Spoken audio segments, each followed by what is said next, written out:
Hello, my name is Zachariah Van Sliders with Old Man Gaming, and with me always is Logan, aka Knight645. And welcome to another horrible gaming podcast. We did it. We're back for episode 3, and we're going to start right off with everybody's favorite, the disclaimers.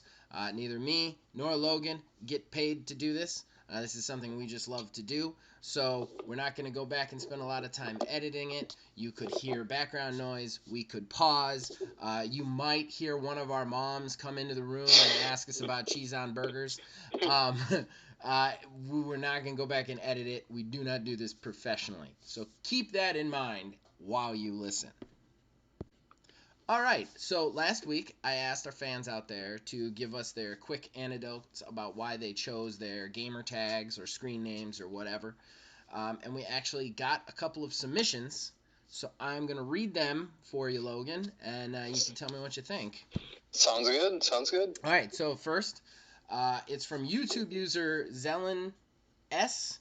And he says, my XBL tag, a tiny wizard, was made specifically for Halo, so I could witness the screen say things such as, parentheses, inserting opposing team member's name, beat down a tiny wizard. So it would be like my screen name's Disciple Hard Rock. It would be like Disciple Hard Rock beat down a tiny wizard, or that they could witness a tiny wizard sniped you. Now in Halo 5, they just changed it to icons of weapons for the kills. Now my tag is just random. But I thought that was hysterical. Like, I love the idea of a gamer tag to troll other people. I love it. I love every single bit of it. That's fantastic. I was really happy with that one. And then another one, YouTube screen name pblaze09, says, so your request regarding gamer tags. His gamer tag on Xbox isn't exactly funny, but he'll share it anyways. So his name is Phil, and I should just read this. So my name is Phil, and I'm from a somewhat more rural area, and I have usually worked in bigger cities. So my coworkers usually determine amongst themselves that I am a hillbilly. Parentheses, not sure I totally agree with this, but I developed the name Philbilly. So his screen name is Philbilly330, which I thought that was really good too. I thought that was really good. Yeah. Yeah, and it rolls off the tongue. Like, I love the way Yeah, it that, like, does. Philbilly. Like I would call this guy. I would fight back the urge to call this guy Philbilly in person, and I actually know this guy in person, and I almost call him that all the time. So then.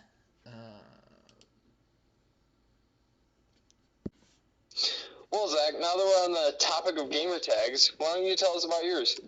Okay. My gamer tag is Disciple Hard Rock. It is the Hard Rock is missing a C because I come from gaming back when we couldn't have spaces and we had a character limit in our gamer tags and they had to be very specific. Now it's just the Wild West. Anybody can be anything. But when I was a kid, I aspired to be a backyard professional wrestler. Or a professional wrestler, and I did this through backyard wrestling, and I As was we all do. very young and stupid. We actually made a wrestling ring out of plywood and tires and those giant cable spools that these people found. Like, so hillbilly. I'm sure there's some VHS tapes out there somewhere of my very, very, very fat ass falling off things and through things. But my wrestler name was Zachariah Hardrock. And one guy I always wanted to wrestle with, never got to. We came up with a tag team name that would be called the Disciples of Anarchy. And so I would have been Disciple Hard Rock. So I put it together when I decided to make my my screen name. And that's my weird story behind my gamer tag. That is a legendary story right there. Holy crap. I don't know if was it's not legendary. expecting that. It's really not legendary. Like, it sounds way better than it was. Like, it was really like 5 fat sad kids in a backyard, like making parents and neighbors watch them hurt each other in a wrestling ring. Like it wasn't like lofty at all. But now, the real question is, can we get these VHS tapes for the next podcast? I don't even have any. I don't even have any. I had the oh man, there used to be these ones called BCW where this kid made a ring in his basement. So like the basement was only like not even 8 feet. It was like 7 feet high. So you couldn't actually like lift anybody to do a move without like hitting the roof. It was. I'm telling you, man, it was rough. It's real rough. If I had them, I'd never put them out. But I don't have them. I can assure you that I don't have the control of my fate. I hope this never becomes too popular and somebody goes back through it and recognize and decides to post them, because I will be in serious trouble at that point. Well, Zach, my gamer tag, Yeah, what's the story behind yours? 645, does not have a legendary story like yours. It was just, I started off on PS3 and not Xbox. I'm not an original, I know. and my mom set it up, and I guess like she clicked random or something, and it said night on it, and then since I was sharing with my brother at the time, she just put an S on there because she wanted it to be plural. So you don't even get your own gamer tag. Like, it's technically you and your brother's gamer tag. That's rough. That's real rough. Yes. That's so tough on the brand right there. That's exactly what I said. Like when I got it, but then like now we're I don't even know how many years later, and I'm just like, I'm gonna stick with it. This is what I am. You can now. You got a YouTube channel. You got highlights. Like, exactly. You're in a podcast with my dumbass. Like, there's no way you can get rid of it now. Like, it's in. I have my own picture too. Right. That guy who made a picture for you. Like, that's awesome. We should one day, like, I mean, this is of course recording and going on the internet, but we should one day just sit down and craft a ridiculously over the top lie about where it came from. Like, you'd be like, yeah, I was knighted at age 16. It's a crazy story. I actually went to England. I met Sir Ian McKellen, and I became a knight. It's all true. You can look it up, but don't. Look it up, but don't. Yeah, like, you don't need to. Just trust me. It's okay. Well, this is a great segment. I love this, and I want to just end this segment by reaching out to our people again. Anybody out there who's listening to this who hasn't submitted their reasoning behind their screen name or their gamer tag or whatever, please, in the comments below this, just post your anecdote. Even if it's not funny, even if it's just simple, we find it interesting, and we want to riff about it. So, hey, and thank you to anybody that submitted. Yes. Thank you to Zelen and oh man, I downed that thing on my webpage. Phil Billy. Phil Billy. Thank you to Phil Billy. I was gonna say his YouTube name, but you're right. I should just say Phil Billy. Thanks to a tiny wizard and Phil Billy. That's what I should say. All right. So moving on.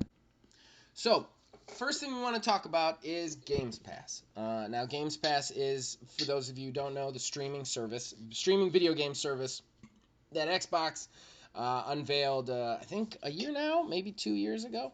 I'm not quite sure. But basically the idea of it is very similar to Netflix. You have a monthly subscription fee. They have a rotating library of games that you can then just download. You have access to, you could just download, and you have them as long as you're paying your subscription fee.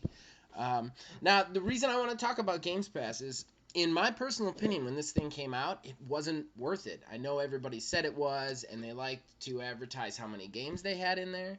And one of the big drawing points that they kept, hammering in is all the Xbox exclusive games will be on Games Pass day one, no extra fee or anything, which I think is truly amazing. But the problem was, when this thing came out, the only Xbox exclusive games that were worth anything were Sea of Thieves and Forza.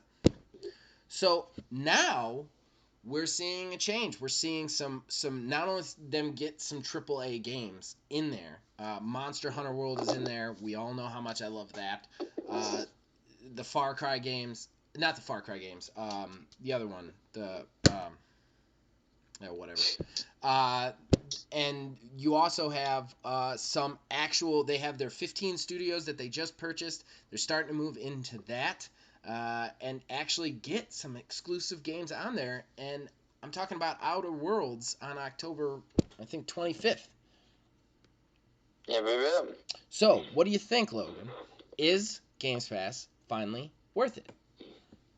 I think Games Pass is 100% worth it if you are a gamer that isn't committed to a certain game. And I don't take that as any disrespect towards anybody, but like for a person that's like really into one game, if you're really into that game and you're going to be spending all your time in that game, I don't think it's too worth it, because then you're not going to really get your full value. Well, but if you're a casual gamer that likes to get on, try out new things, and get these games, yeah, it's perfectly worth it. I agree with you. I think that's a really interesting point that I wasn't even thinking about. Is especially nowadays there are people who buy systems just for one game, and that's the game. That's all they play, all day every. Well, not all day every day, but whenever they get a chance. And even I tend to get into one game for a long period of time. I mean, obviously with the reviews, I will say I wouldn't be able to do the horrible reviews if I didn't have Games Pass. Like it just wouldn't be possible financially. But now I have a steady stream of games there that whenever I don't have specifically a new game to review or something, I can just go into their catalog, pick something, capture it, and do a review on it. So I agree with you. I think that's an interesting point about the other thing. I do want to point out I don't think the Ultimate Games Pass is worth it though. Really? Yes. And this is coming from the old frugal man. Everybody out there should know that I've said it before. I'm deep discount video game shopper. Like all things video games, I'm looking for deals to make it cheaper. And one thing about Xbox Live, the service of Xbox Live itself, is you can almost always get a Groupon for a full year that's marked down from the amount that you would pay monthly. And then you just get it and you have it for a year. Um, with that said, the whole Ultimate Games Pass idea is we bundle the Games Pass with the Xbox Live, and both services are kind of cheaper for a more. So it's I think it's $16.99 for the Ultimate Games Pass. It's $9.99 for a Games Pass normally, and it's $9.99 for Xbox Live normally. But it's only $9.99 for Xbox Live normally if you're paying monthly. I never pay monthly. I pay the full 12-month subscription. You get it marked down. And to my knowledge, you can't do that with the Ultimate Games Pass. So actually, I don't think Ultimate Games Pass is worth it at all. That's something I did not consider, and I'm going to have to agree with you. Yeah, I mean, if you want to know about why things aren't worth it, I have 38 years of experience of telling people why things aren't worth it. Basically, every day there's a list of things that I should do that I don't, and I have to come up with reasons to explain why they're not worth it.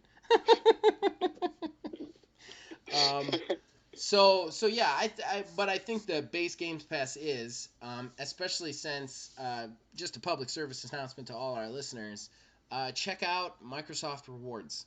I can't say this enough.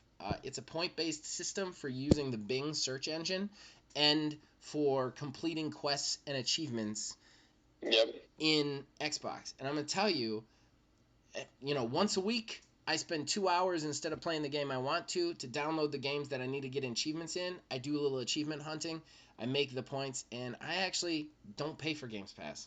I literally there's a reward that if you get 8,500 points, you cash it in, you get a month free of Games Pass, and I have done that for the last 6 months. So just a heads up, that's out there. That's a good program that they offer, and another way to get some cheap video games. No, I know my friend Trevor. He just got a full $60 game free because of that app. Well, and that's how I found out about the app at first, because there's some YouTube like videos about like how to do it for free video games. But honestly, the video games, to get the free video games, you really have to do it for a while. You know, with the Games Pass, it's 8500. Like, you can make it in like a month, and it's not like you just keep renewing it, you know. I will say I've noticed some wonky stuff. Like, Xbox is always convinced I'm canceling Games Pass because of it. Because, like, the minute you buy it, because, like, Xbox's internal stuff is like, he's only got a month left on his Games Pass, he's getting rid of it, you know. So, like, the minute I buy it, they already think the system just immediately is like, he's canceling it, so let's advertise stuff at him. And it's just, that's very frustrating. If I had to pick my two least favorite things that Xbox dashboard suggestively sells me, it's a constantly trying to tell me to renew my Games Pass. Number two would be Watch Ninja on Mixer. Yeah, Yep. we know you have Ninja. Please, please, please stop telling me you have nobody in the world doesn't know you have Ninja. Like, Jesus. If we wanted to know, we know. we know. It's everywhere. We know. Okay, so I think that covers that topic. Let's move right on to. All right, so our fans know that we are mainly Xbox guys. I think that's clear by how we talk, but we like to cover all video games as much as we can equally, as much as we can from two people who don't have those systems. But so I think it's fair that we spend a little time talking about my arch nemesis of a company, Nintendo, and the Switch. And there has been some recent Switch news that I'd love to discuss. But before we get into that, what do you think about the Switch? Is this a Switch a huge success for Nintendo, or is it like the Wii, which was a huge success for Nintendo, but another gimmick that kind of ran out of steam? The Switch, I honestly feel like it's a huge success as long as they keep it going. Like, with the Wii, they gave up. Yeah. They gave up. Let me tell you a quick story about why I hate Nintendo so much. All right. I passed up Xbox 360 and PlayStation, I think at the time it was 3, to purchase a Wii. I was so excited. No. It was cheaper. Even with having to find it on eBay for a more expensive price, it was cheaper. I was really excited. And when they brought it out, they were like, we're going to bring third parties to it. We've got a lot of adult third parties that are going to be on this. It's not just going to be a Mario box. Yep. And then it wasn't a Mario box. It was a Wii Sports box. That's what it was. That's actually what it was. Every game they brought out that was adult, they super censored.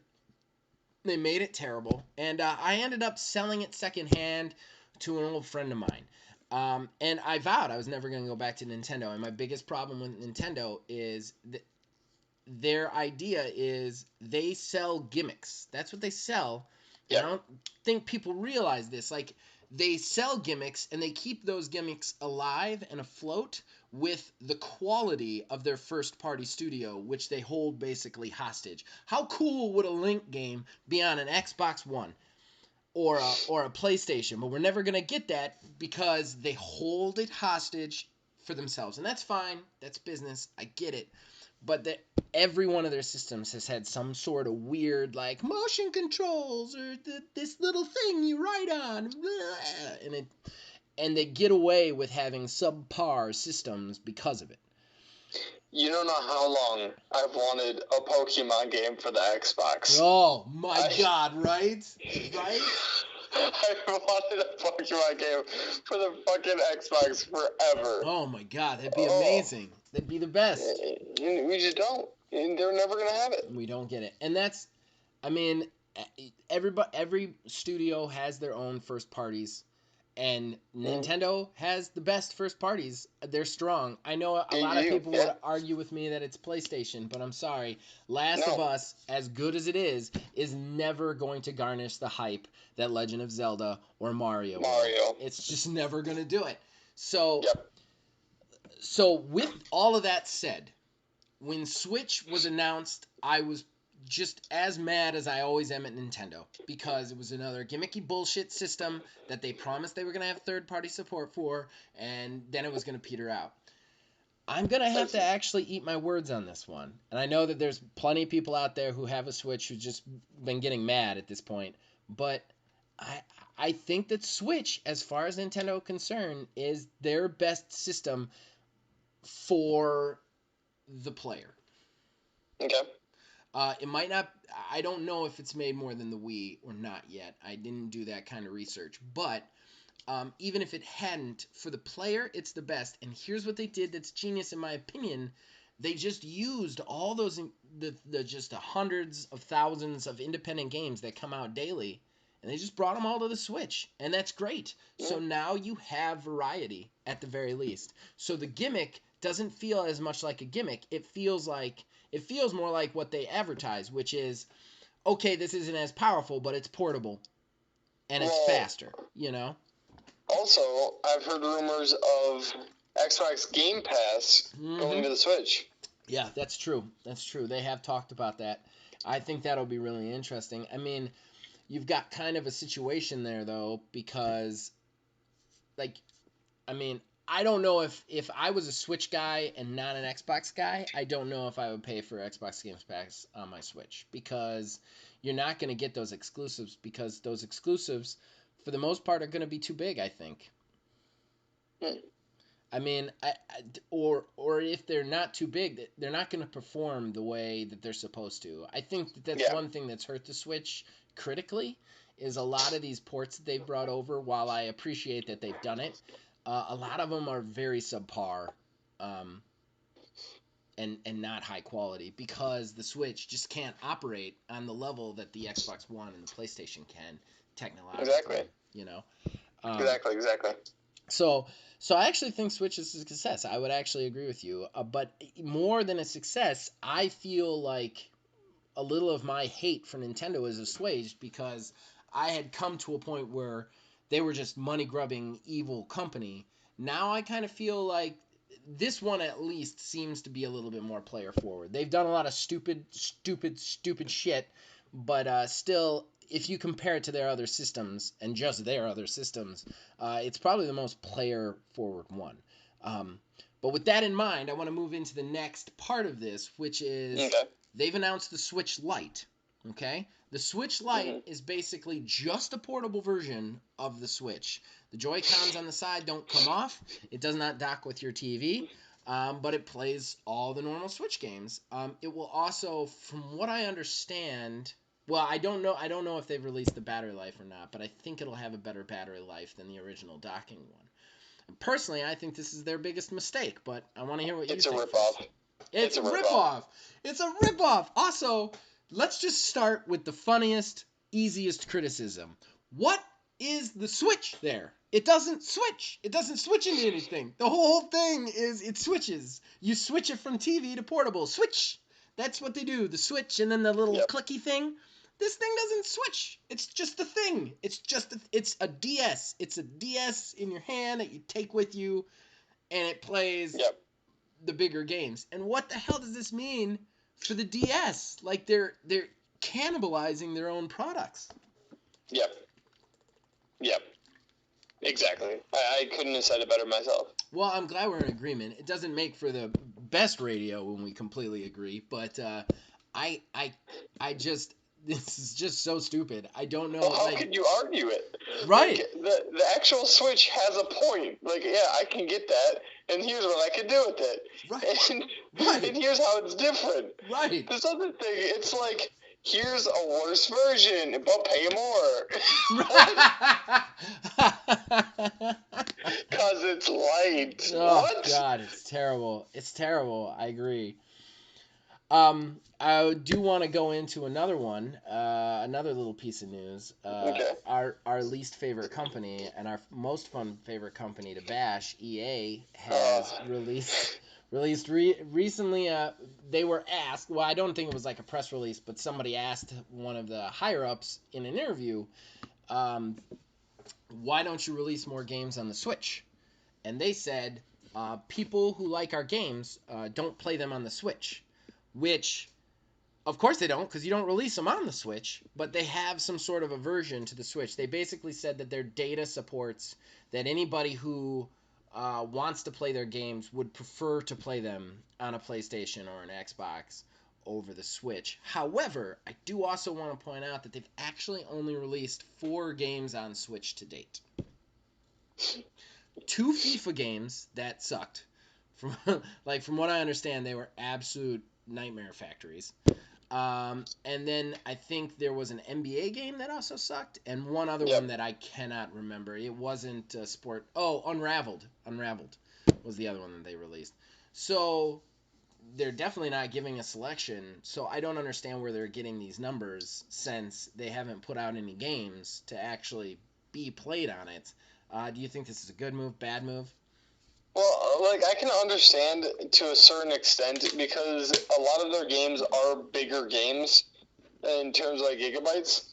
Right. So I don't think like a lot of their games. I don't even think that the Switch could handle.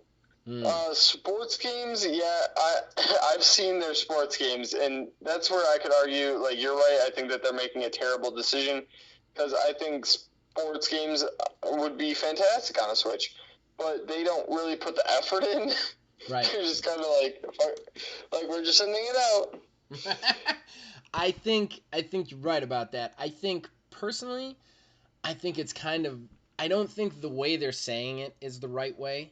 But I mean that's kind of a standard thing with EA. But if I was EA, and obviously whatever they're using to like port, whatever people they're using, whatever I don't want to say people, but whatever like systems they have in place to port the game from Xbox to Switch, from PlayStation to Switch, obviously is terrible. It doesn't do a good job because the 2 FIFA games are the lowest rated FIFA games. I'm not sure about the basketball game, but I don't think they make good basketball games from what I understand. And then Unraveled is a dinky little whatever, you know what I mean? Like not a dinky little, it's a great game, but it's more of an artistic independent. It's not big in AAA. So Yeah. I kind of feel like it's almost a smart move. I hate to call them smart in this position to not port it to Switch because I mean, they have enough criticism. How much criticism? If they ported Anthem to this, think about how bad Anthem is right now, then try and take all that and somehow compress it and put it on the Switch, it would be nightmares. I mean, what are their successes right now? The only thing I can think of that they're making a true mistake on would be Apex Legends. Yeah. I think Apex Legends is small enough and easy enough that you could put that on a Switch and Battle Royale. I mean, that's the one game in the last year that everybody can universally say was a success. Yeah. So yeah, you can't argue that it's not a success. No, you can't. I know you want to. I want to. I want to. Have you tried the solo Battle I Royale? have not tried the solo. I have installed. So That's fair. You got me. I wouldn't play Titanfall 2 again. I wouldn't uninstall that point.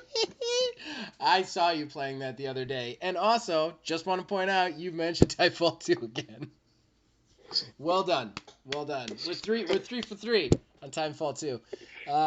Yeah, but I think that one would be one that they could move over. But other than that, in their library, they haven't even really had any big successes. Why open themselves up to even more criticism by putting it over there? I mean, the only games they can say are successes are their sports games.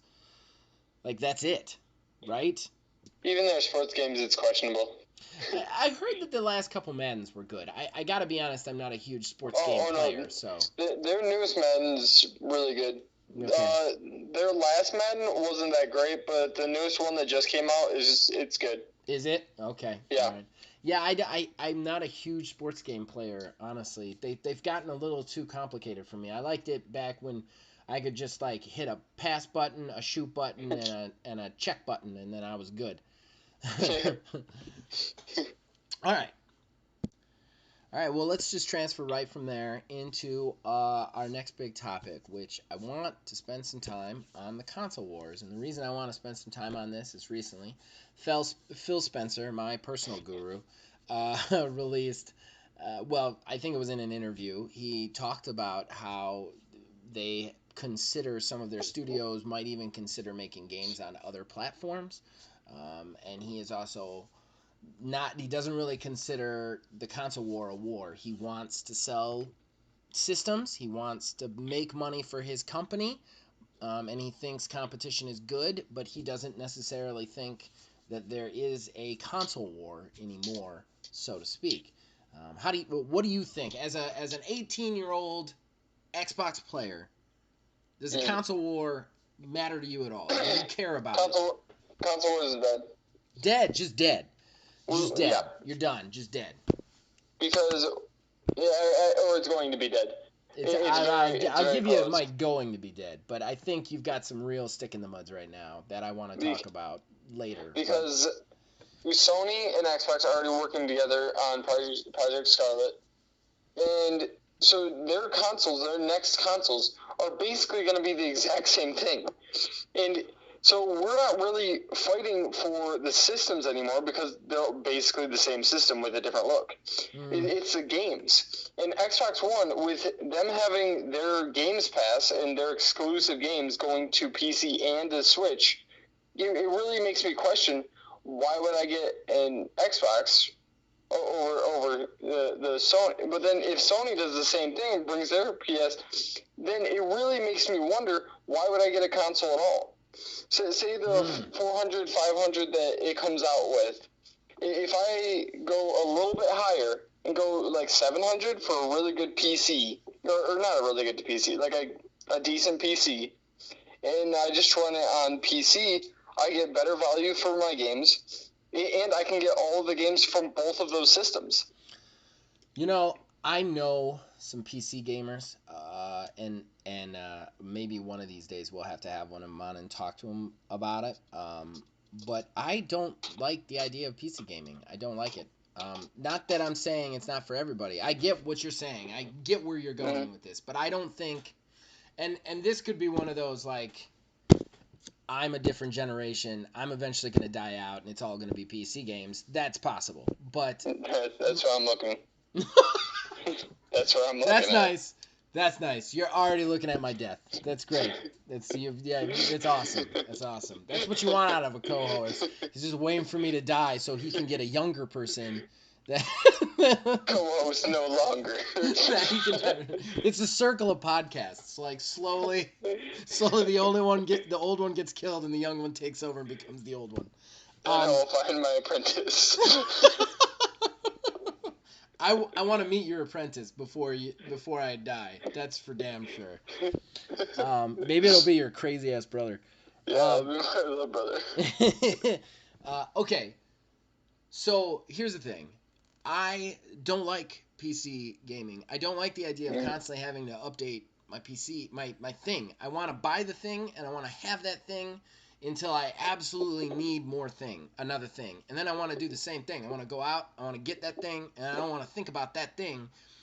And I don't want to constantly be thinking, I gotta update my graphics card and like I said, this could be just like misinformation, because I'm going to admit I'm not on the inside of the PC gaming. I've never done PC gaming. I've never even tried PC gaming. So it could just be outside looking in sort of misinformation, but that's kind of how it feels to me. It feels kind of intimidating, honestly. I would rather just go out and buy the new cool thing and plug it in and watch the screen light up, you know? Yeah. But as far as the console war, I believe it's alive to the people that it shouldn't be alive to anymore. I What do you believe. mean? Okay, so I don't necessarily think Phil believes his own words. I think Phil's plan from the beginning has not been, oh, there's no console war anymore. I think it's been to slowly take market shares away from the other companies by slowly invading their software, and that's what he's doing. I don't think when he says we're going to make games for their platforms too. Yeah, of course he is, because then he's got games on their platforms. He's making money from their platforms. He's already with Minecraft. He already did it. When they bought Mojang, they left Minecraft on every other system, and he makes money off those games. Like that's his plan. That's always been his plan. That's why Games Pass is going to come to Nintendo. That's why Games Pass will probably come to PlayStation at some point, because he wants to slowly, from the inside, take their market shares away. And then eventually, many, many, many years down the road, he will buy them. And then they'll all be the same thing. Like that's how he's playing this, and I think that's brilliant. And I think anybody who thinks that PlayStation is winning the console war is insane right now. Because even though PlayStation selling easily sold the most last year, it's also got probably the more critically acclaimed exclusives, without a doubt. Yes. That shit is not what's going to win the console war. What's going to win the console war is what Phil's doing, which is just sitting back and just slowly putting himself into the other ecosystems. If I were to ask you right now about crossplay, if I were to say to you, Logan, who do you think is the king of crossplay right now? Would you say anybody other than Phil? Over Xbox or Sony? Just those two companies? And Nintendo. Okay, yeah, then Xbox has it easy. Yeah, right. Because that's the thing. Like when these companies do acquiesce and they give over and they say, okay, yeah, we can have crossplay, they're not going to be touted as heroes anymore. Phil's going to be touted as a hero because he's been saying since the beginning that he wants this. Yeah, they had crossplay way before. Right. I know Sony's been like defending crossplay. I swear, like they have a great wall just built up, no crossplay. And that's, nobody enters. I'm telling you right now, Sony has just. My problem with Sony is like Sony to me is the guy who's won 14 fights in a row, the boxer who's won 14 fights in a row, and no longer believes that a person's going to step into the ring who's better than him. Yep. And they're just like riding high on this money, but they're not making every time the fans say something, the fans will say, and I'm not trying to bash on Sony because I'm an Xbox guy.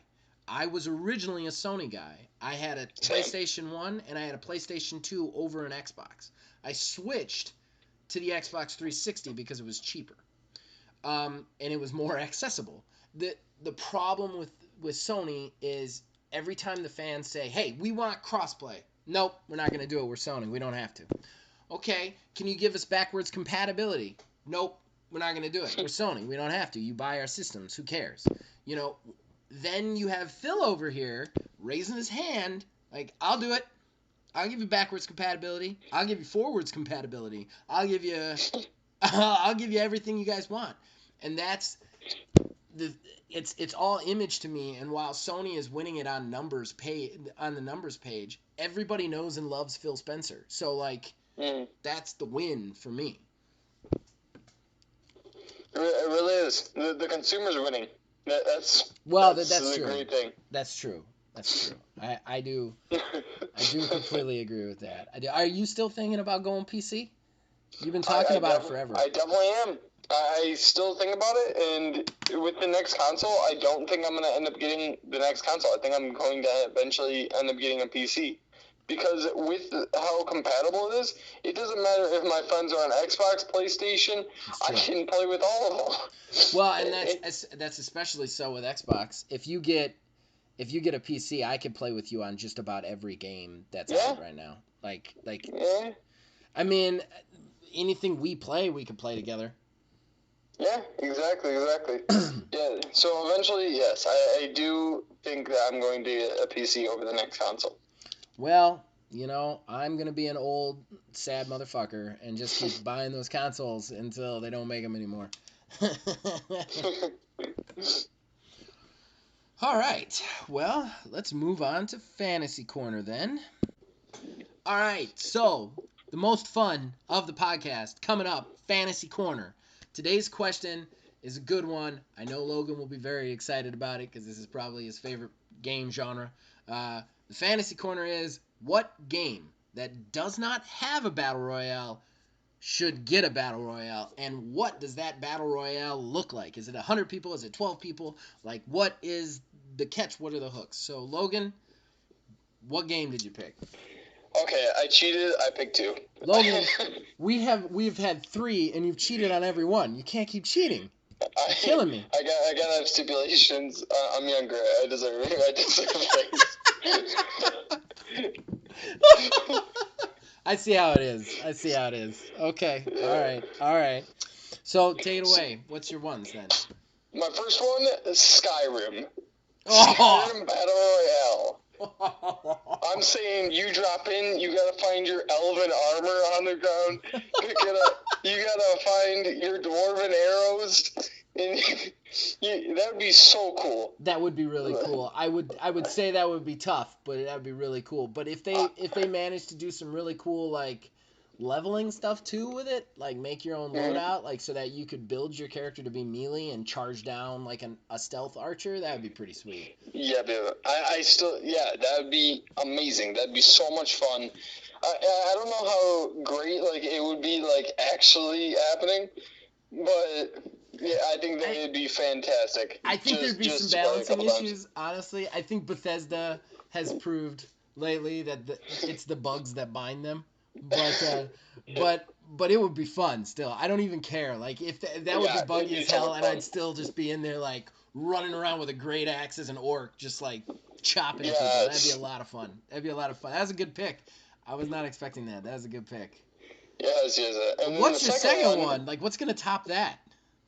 My second one, Titanfall. And I don't care about Apex. Nobody can ever tell me that Apex is the same as Titanfall, because it's not. It is not. We don't have the same movement. We don't have the Titan. It is not Titanfall. So I will still rant about this forever. I can't breathe. It's not the same. Go play Titanfall one time and try to tell me that that's Apex, because it's not. And so yeah, I want an actual Titanfall Battle Royale. Oh my god, I can't fucking breathe. That has Titanfall movement. Oh my god, dude. I don't know how you managed to not give away earlier that when we were bashing on Apex Legends earlier that was gonna be what you. Oh, that was absolute pricelessness. That was absolute. So okay, I'm sorry. I was laughing over that entire thing. So what is it about Apex Legends that makes it not Titanfall? Because I never played Titanfall 2. Like, what is it missing? Because a lot of people disagree with you, that's for sure. But the movement of Titanfall is amazing. It's based on parkour. You got your boost jumps, so you can basically double jump. You can move. The movement's so fast, it's ridiculous. It's so fast. And so you go into Apex, and it's slow. It has like the Call of Duty run speed, and Call of Duty is pretty fast. So Titanfall 2 must have been. Titanfall 2 is so fast. Oh, okay. And I just was looking forward to that super fast-paced action that I wanted, and it's not in there. Right. And then also the time to kill from Titanfall to Apex is so different. From like, Apex, the time to kill is an entire clip. Right. Which I do not like that at all. You don't like that. You like faster kills. Yes, I'm a fan of faster time to kills. I'll do a hot take. I actually like slower times to kill in battle royales. Really? Yeah, really? Because I'm old and I'm slow. I want to be able to think, and like when I'm in PUBG and I've just been running for 20 minutes and then all of a sudden I just hear this and I'm just dead. Like it drives me nuts. Like I'm like, well, that was 20 minutes I can't get back ever, you sons of bitches. Whereas if I got shot a couple of times and then I could get to cover, then it'd be more of a chess match, which is actually kind of why I prefer Realm Royale. Their time to kill is not fast, which surprises me that you love it so much. See, Realm Royale's time to kill isn't slow though. It's not fast. It's not fast by any means, but it's not as slow as Apex. Apex Legends has one of the slowest times of kills I've ever seen in a video game. You versus a guy with the gold armor, you're going to be sitting there. You better have a cannon. You better have a tank ready. That's true. I'll give you that one. In the recharge rate of shields, you give them 5 seconds and they have their entire shield back up. That's crazy. you do get shields back fast. I will say I've survived a lot of gunfights in Apex that I wouldn't have survived in any other battle royale. Yeah. So So, okay. enough about my fantasy corner. Let's hear your side of things. What battle royale would you make? I don't know if I can top the laugh that you just gave me for Apex Legends. Sadly, I think we should have done mine first because mine is super predictable and not funny at all. But For Honor would be just the coolest battle royale. It wouldn't be a traditional battle royale. I would say you'd have maximum of 20 players. They wouldn't drop in. You'd have to have some other like mechanism for getting them onto the field. And the other thing about For Honor is there's no looting. Like there's just no looting in the actual battles. Like whatever you go in with is what you have. So I feel like it would be a very interesting kind of. It would put a lot of dynamic on when you fight and when you hide, and I think that would be really cool. It would almost be the opposite of For Honor the way it is, because For Honor the way it is get in there, fight, kill as quickly as possible. Whereas this, I feel like you'd have those big free-for-alls too. You'd have, man, just like 5 guys all by themselves playing For Honor, having sword fights. Like that would be just absolutely awesome. That would be really, really cool. Yeah, I feel like you'd have to come up with some sort of mechanism that it wasn't just they all run to the middle of the map and kill each other. But I mean, at the same time, you would have people like me. I wouldn't run to the middle of the map. I would run to the outside of the middle of the map where I could see the middle of the map, and I'd wait for a bunch of people to kill each other and then run in and pick them off. So like, I think it would be a really cool, interesting battle royale take, personally, myself. All right. I'm gonna shoot one more time, and this is just a quick little bit. Hunger Games, the movie. We take Hunger Games, make that into a game. Oh, that'd be fire. It'd be better than the movies or the books, because those fucking things are terrible. If we made that movie into a video game, I would play that. I would play that. You gotta give it to. You can't. The problem with licensed shit, they always give it to some like dumpster company named like Back Alley or something like that. Yeah, they do. Yeah. And then it's just a crap fire. But if you gave it to an actual company that knew battle royales, that would be amazing. Because as much as I hated those books, I actually read those books. Oh God, 38-year-old man who read those books. But I have my boss. My boss is like 70, and for some reason he loved those books, and so I can't say I don't want to read these books. Like so I read those books, and I was like, oh my God. But like what aside from the quality of the books, I mean, this isn't the book club podcast. The actual setups they have are fucking cool as hell. Yes. That would be really cool. I would have to completely agree with that. That'd be a lot of fun. Although that's You'd not have to verse the nature and the players. Yeah, you could almost do like a survival thing too. Like yeah. I mean, that's the kind of stuff the battle royale genre needs though. They need they need that like secondary mechanism. Like we need to move into that. It can't be as simple as fall, loot, shoot.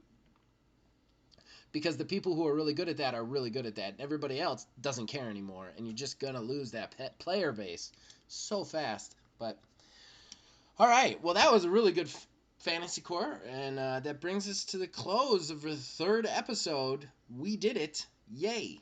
So do you got anything to plug, Knight? Just my YouTube, Knight Space 645, and nothing much else. Okay. I just posted another horrible review. I did, thanks to a free-to-play weekend, I got to play the strange survival battle royale kind of hybrid Vigor. And so you can check that out on my channel. That would be the only thing that I would plug for this week. But I mean, you gotta plug. You gotta plug.